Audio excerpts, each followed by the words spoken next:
gentlemen, please welcome to the stage the Oklahoma National Committee woman to the Republican National Committee, Dr. Carolyn McClarty. Thank you. James Lankford is Oklahoma's junior senator. He was just elected last November to fill Tom Coburn's term. But before that, James served 4 years in the U.S. House, representing Oklahoma's 5th Congressional District. Anyone here from the 5th Congressional District? All right. You know, before he ran for Congress the first time, he called me one Sunday afternoon and told me what he wanted to do. And he sounded great.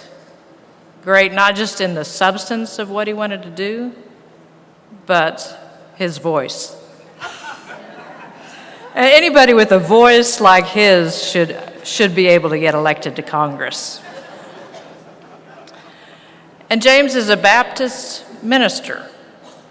And before going to Congress, he served as the director of Falls Creek Youth Camp and director of student ministry at the Baptist Convention for Oklahoma for 14 years. Falls Creek is the largest youth camp in the United States, with more than 51,000 students and adults attending each summer. Has anyone here been there? Yeah. James lives in Edmond with his wife, Cindy, and they have 2 daughters, Hannah and Jordan.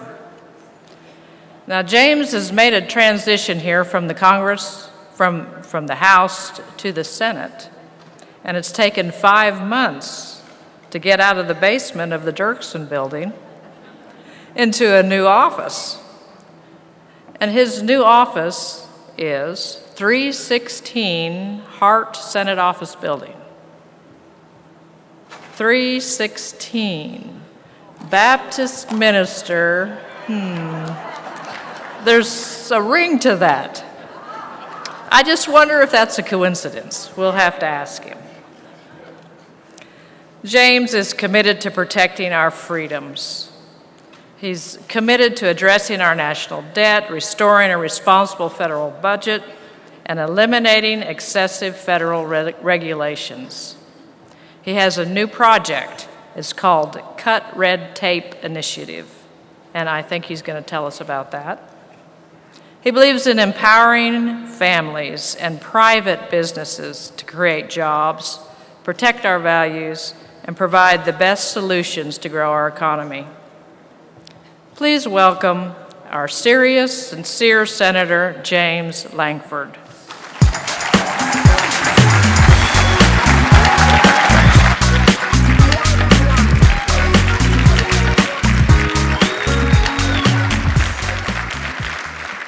Well, good afternoon to you now that we just crossed over the noon hour. I get the unenviable task of trying to wrap up what's happened for the last 3 days, tie it in a bow, then we'll go through the straw poll results, but to be able to walk through this whole concept of energizing America and what, you know, the sit down, what did we learn today conversation on this, and to be able to wrap some things together. I do want to tell you, I'm very grateful that you're here.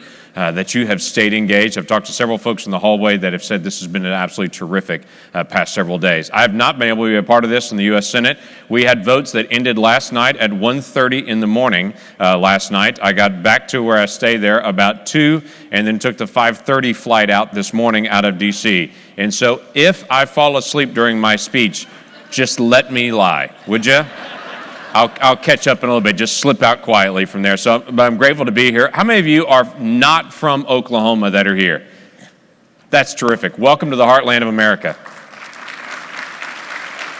I know we've had quite a few folks here that are not from Oklahoma that have joined this. This is a large-scale national event, to say the least. The heartland of America is where a lot of work happens. There are key things that happen here in Oklahoma that happen uniquely here in Oklahoma, and we can point you out a lot of the great things that are happening all around us, but glad that you've taken a part of this. Let me also say thanks to the veterans that are here and the veteran families that are here. This is Memorial Day weekend.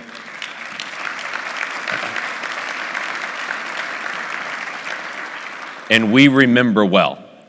I would tell you there is a reason more military retirees per capita than anywhere else in the country retire in this area, because this area understands well the sacrifices those families have made, and this is an incredibly patriotic area. When most of the towns, if those of y'all that don't know Oklahoma, if you get into western Oklahoma and places like Burns Flat, they don't say Burns Flat, Oklahoma, they say Burns Flat, America. I mean, we get it, we know where we are, and we know what we're all about, and we're honored to have that. I also want to say a special thanks to the law enforcement folks here. They have been here and put in a ton of hours for our own security.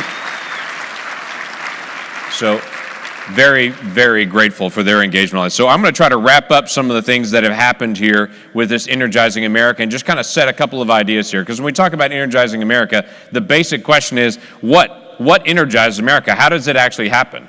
What are the concepts? What are the ideas? What energizes America? Well, there's some basic things that I think we can run through. Number one of those things is we love strength as America.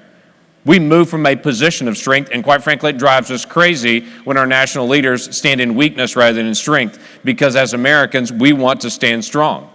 Strength builds our position as a global leader. Weakness deteriorates that. We live in a world right now even where there's only two ways to not be run over. One is to be so poor that no one would try to run over you because you got nothing to gain. And the other one is to be so strong no one would dare come after you. We choose as Americans to be the latter of the two, to be able to build a worldwide economy, but to also engage in such a way that the dictatorial governments around the world and these fascist entities of Islamic terrorism will not come after us in full force because they know we will respond. It is better for us as a nation to continue to operate in strength. It's one of the things that energizes America is when we actually function in strength. Second thing is, a key thing is work. Quite frankly, we as Americans are addicted to work. We love it. We produce things, we manufacture things, we create things. Most folks that I talk to that have retired are busier now in retirement than they were in their working life because they keep going. There's something else I want to be able to do, something else I want to be able to accomplish. That's who we are. But it also pushes us in the area of poverty solutions. I say this to people all the time.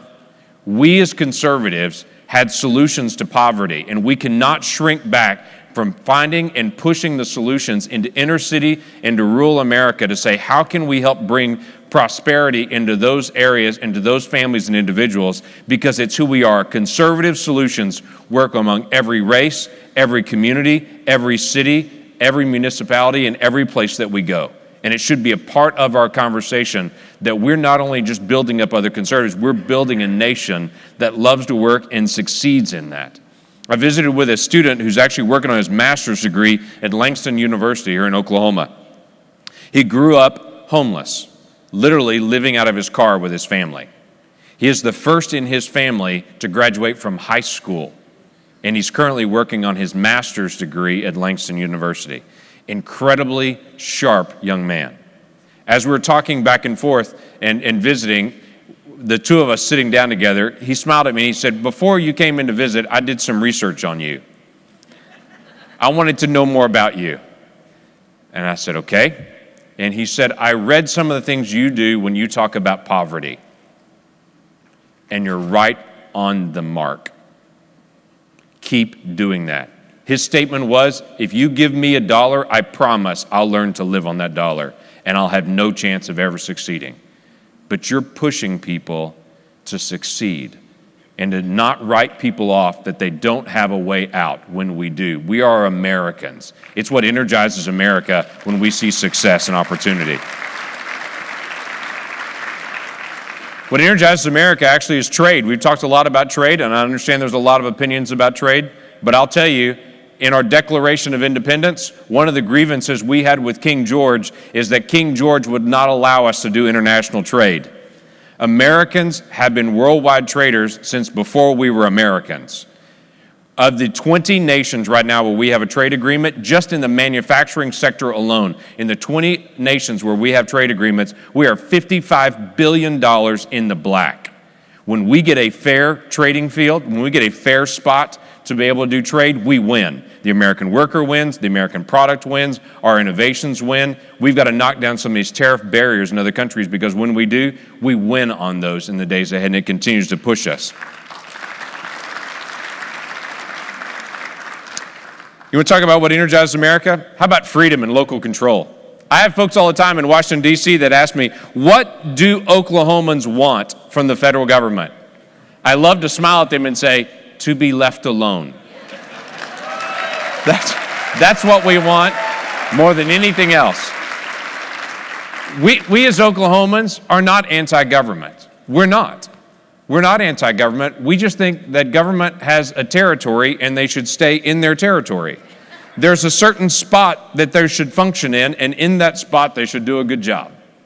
But in every other spot, they're trespassing. So stay in your territory, don't trespass into other territories, and we'll all do fine. Quite frankly, it's one of the things that I challenge folks on all the time. If we want to energize America, we've got to get the federal government out of everybody's business all the time. All the time. I have my first hearing as a House member was a hearing actually on government regulations, and we had a bunch of business guys that were there from small businesses, and we were interviewing them on the panel. And about midway through that panel, one of the Democrat members of the panel said in his Q&A time, he said, "I'm very concerned about the direction of this panel because it seems like it's anti-regulation." And then he said words I will never forget. He said, "Every time we create a new regulation in this federal government, we create jobs all over America because every company has to hire a compliance person to fulfill that. So the more regulations we create, the more jobs we create." Now, I'm on the other side of the dais as the new freshman guy. I smiled and laughed and thought, that's funny. And then I realized, oh no, he's serious. That wasn't intended to be a joke. So I was up next in the questioning time, and I started my questions to those business folks with, "Gentlemen, would you rather create a good or a service or paperwork for the federal government?" And all of them smiled and said, "We got into business to make things. We didn't get into business to turn forms in." One of the things that will energize America, one of the areas that will energize America is when we actually get the federal government doing its job and doing it well and staying out of everyone else's task. Some of the key things there are going to be debt. We've got to have a responsibility. It energizes America when we act responsibly. A couple of years ago, I had the opportunity to be able to talk with President Obama about some of the spending in the budgets that he's put up. And some of you may have heard me tell this story before, but it was a quiet moment. And I said, "Mr. President, let me just tell you a story where we as Oklahomans, the lens that we look from." There's a biblical story from 2 Kings about a king named Hezekiah. This king named Hezekiah was a very significant king in his time period, but he did some things towards the end of his reign that led directly to the downfall of the nation in the next generation. The prophet Isaiah confronted him about that, and Hezekiah's response was interesting. Hezekiah's response was, "What you have said, Isaiah, is good because it won't happen in my time." So my statement to the president was, "Sir, I don't mean to be disrespectful, but for those of us that are looking long-term on the debt, I know you're working on the present-day economy, but we've also got to have another eye looking out on the horizon, and we've got to be responsible in what we do. It's going to take us several years, but we have to get a plan in place to actually get us back to balance. It's not right to say it's really tough in America right now. Let's make it tougher on our kids so it's easier on us." No generation in America has ever done that, and we will not be the first. We have got to continue to resolve this. A lot of the conversation about what's energizing America that I've heard the conversation just in the short time I've been able to be here is actually energy. Energy energizes America and our natural resources. It's a big part of what we do. And quite frankly, the only sector in the economy for the last 6 years that's really grown exponentially has been energy. Now, I can tell you, being in Washington, D.C., there's a whole lot of folks in D.C. that have a completely different idea about energy. And right now, the extreme environmental crowd is running the decision-making around the White House.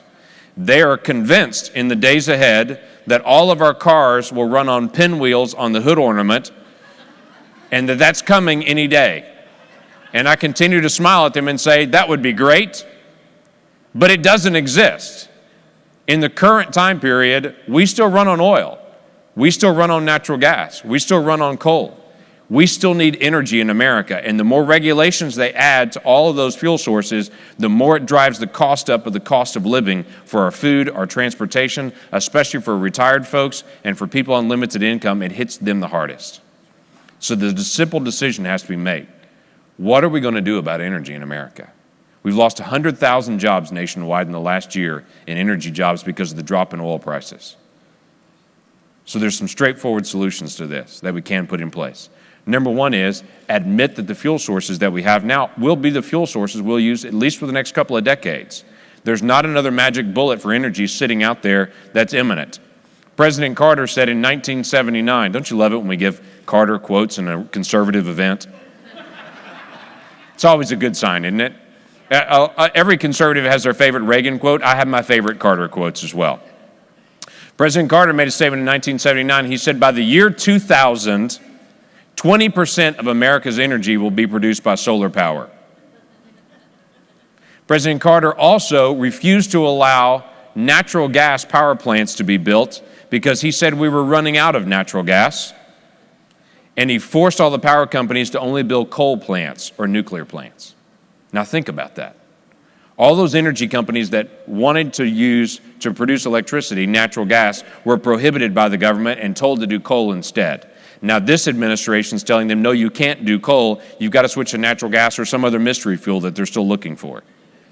And in the meantime, we're struggling with this really odd dichotomy right now. The president is currently negotiating with Iran to allow Iran to sell their oil on the world market when American companies can't sell their oil on the world market right now.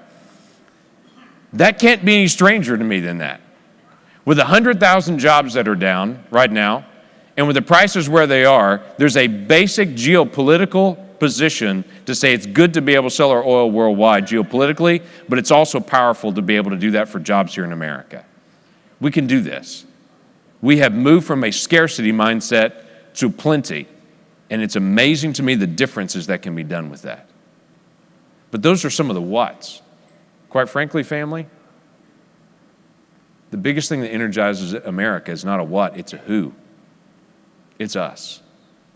It's you. Can I warn you something? This event emphasizes selecting the next president of the United States. One of the people that's been on this stage or on video or around this conference will be the next president of the United States when this group gets going.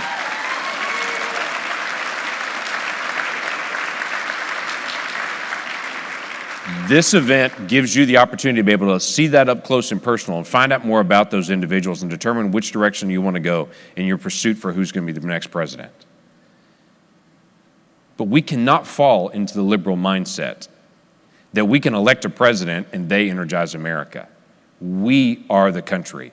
We're not asking for a president to go energize America. We're asking for a president to join us as we do it, because we are the ones that are actually engaging in this. It's our families. It's our direction. We believe as Americans that we're looking for somebody like us to go lead the rest of the nation. So in your selection, and as you push and get behind them and get activated and get engaged, find the person that thinks most like you, get engaged, get involved, but don't assume they are the Messiah. They're not. They're a person in a nation of people that we actually lead, because it is we the people that actually engage and do this. So I would challenge you to get engaged in that and not assume that the next president's going to be able to turn the nation around. Quite frankly, if we're going to turn the nation around, we're going to have to do some very specific things. Number one is we're going to have to stop whining and actually get to work.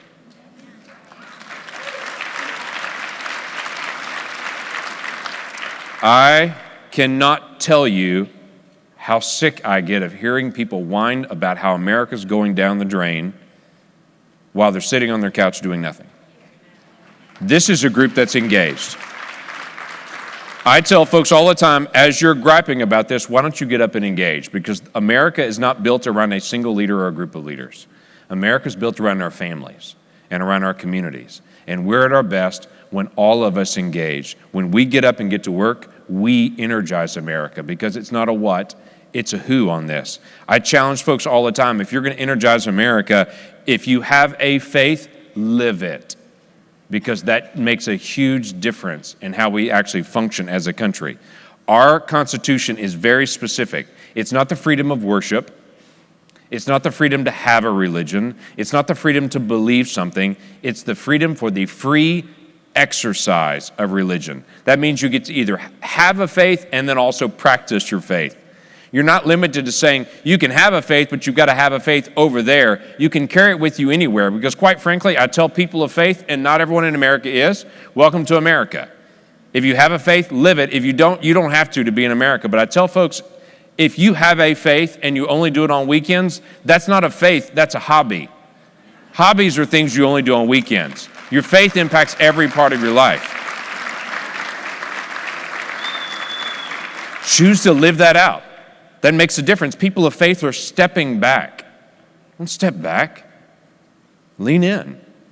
Live your faith in such a way to be able to make that kind of impact on a community. Several of us as freshman senators have started a small group Bible study on the Hill, and we're engaging with people on the Hill just on faith issues. Many of the people that are there have a faith background somewhere in their history, but they're either choosing not to live it out at this point, or the politics of the world begins to just crush it out. We're trying to get them to fan that into a flame.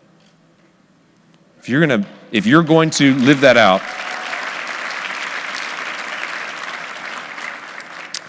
two more quick things. If you're going to live this out and energize America, we need to restore our families. If you don't mind me talking about faith for a moment, remember John the Baptist's responsibility? From the time before he was born, the statement was he would turn the hearts of the fathers back to their children. You think that's a need again today?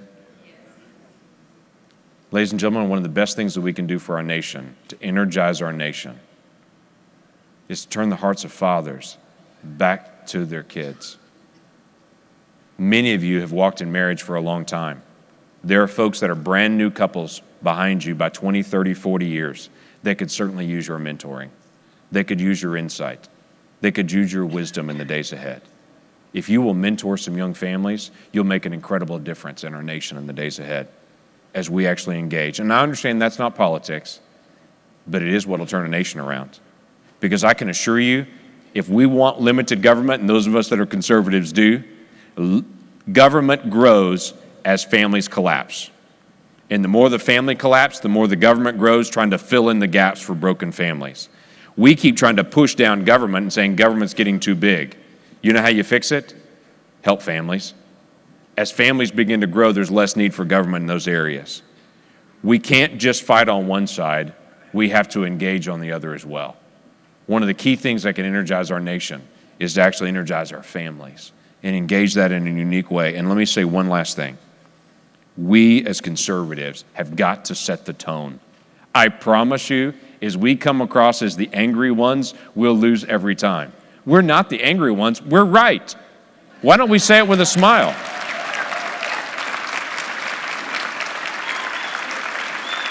I have challenged a lot of my conservative brethren to say if conservatism comes across as whoever's loudest and whoever's angriest is the true conservative, we've lost.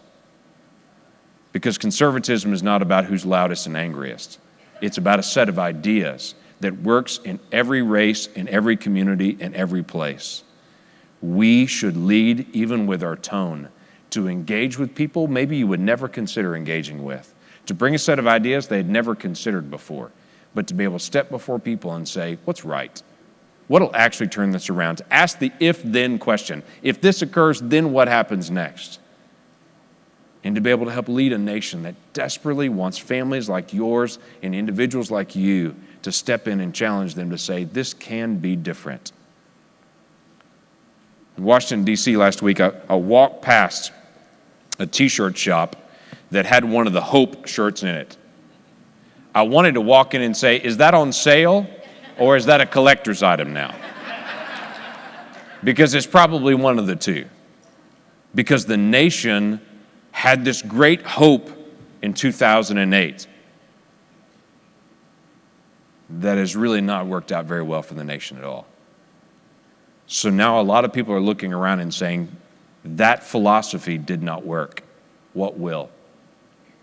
Why don't you smile and engage with them and say, I have an idea of what will energize America, and walk through the ideas that you've picked up over the last couple of days, because I am convinced that we can turn a nation around and that she can remember where she's been.